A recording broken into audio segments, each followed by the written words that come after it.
Hello everyone, कैसे हो आप सभी। आज के इस वीडियो में आप लोगों को विटामिन के बारे में बताएंगे। विटामिन की कमी से कौन कौन से रोग होते हैं और किस विटामिन का क्या नाम होता है। और दोस्तों, आपको ये बता दें कि यूपी बोर्ड में इससे 1 से 2 नंबर का क्वेश्चन फिक्स है, आता ही है। तो आप लोग इसको ज़रूर देखिए विटामिन के 2 प्रकार होते हैं। एक होता है जल में घुलनशील, एक होता है वसा में घुलनशील।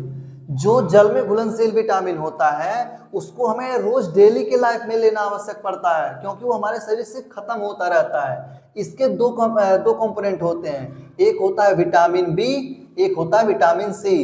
जो ये विटामिन सी होता है इसका जो रोग होता है, इसकी कमी से स्कर्वी रोग होता है, और इसका रासायनिक नाम जो होता है वो होता है स्कर्वी रोग। और इसका जो स्रोत होता है वो खट्टे पदार्थ होते हैं, जैसे आम, इमली, आंवला, ये सभी खट्टे पदार्थों के ये स्रोत रहते हैं। और बात करें विटामिन बी की, तो ये जो विटामिन बी होता है इसका देखिए, विटामिन बी जो है इसका कॉम्प्लेक्स होता है, जिसमें vitamin B1, B2, B3, B5, B6, B7 और विटामिन B9, विटामिन B12 आदि आते हैं। और देखिए जो ये विटामिन B1 होता है इसका रासायनिक नाम थायमिन होता है, जिससे बेरी रोग होते हैं। विटामिन B2 का रासायनिक नाम राइबोफ्लेविन होता है, जिससे किलोसिस व डर्मेटाइटिस होता है।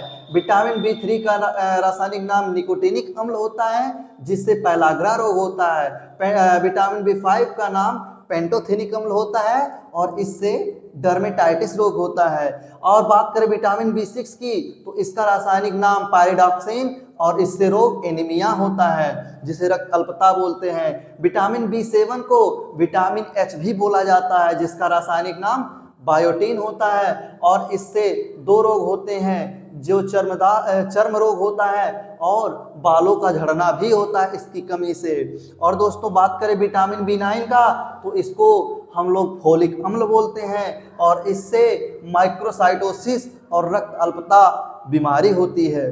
और विटामिन B12 का बात करें तो इससे साइनोकोबालामीन रासायनिक नाम में बोला जाता है, और इसका जो रोग उत्पन्न करता है कमी से, तो वो होता है रुधिर क्षीणता, यानी कि शरीर में रुधिर की कमी आ जाती है, और यह तंत्रिका तंत्र में भी गड़बड़ी करता है।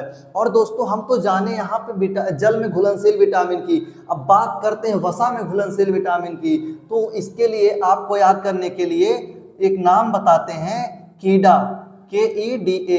विटामिन के, vitamin E, vitamin D, vitamin A. तो बात करें विटामिन के को रासायनिक नाम में हम लोग नेफ्थोक्विनोन बोलते हैं, और इसके रोग को हम लोग हेमरेज कहते हैं। विटामिन ई को टेकोफेराल बोलते हैं, और इससे अंगघात होता है। और इसको दोस्तों बता दें, सुंदरता का भी विटामिन बोला जाता है। और सुंदरता का विटामिन इसलिए बोला जाता है क्योंकि यह सुंदरता को भी प्रेरित करता है। और बात करें विटामिन B3 की, विटामिन डी की, जिसको हम लोग कैल्सीफेरॉल कहते हैं, जो 2 रोग उत्पन्न करता है। एक तो रिकेट्स करता है, दूसरा ऑस्टियोमाइलेशिया। इसकी कमी से हमारे शरीर की जो हड्डियां होती हैं वो कमजोर हो जाती हैं, रिकेट्स में हड्डियां टेढ़ी हो जाती हैं।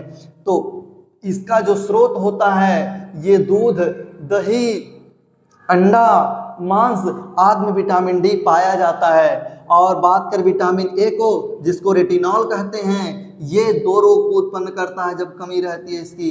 एक रतौंधी होता है, दूसरा होता है वर्णांधता। ये नारंगी फलों में मिलता है। कौन से फलों में मिलता है दोस्तों? नारंगी फलों में इसकी प्रचुरता होती है। तो आप लोग इसमें देखिए कौन कौन सा इंपॉर्टेंट होता है। एक तो विटामिन B1 ये इंपॉर्टेंट होता है, दूसरा पेंटोथेनिक व निकोटिनिक अम्ल पूछता है कभी कभी, ये सभी IMP होते हैं, इंपॉर्टेंट होते हैं। उसके बाद ये जो रहता है वेरी इंपॉर्टेंट क्वेश्चन होता है दोस्तों, विटामिन सी का। फिर ए पूरे के पूरे क्या होते हैं, IMP क्वेश्चन होते हैं, जल वसा में घुलनशील विटामिन जो होते हैं। तो उम्मीद है आप लोगों को समझ में आया होगा।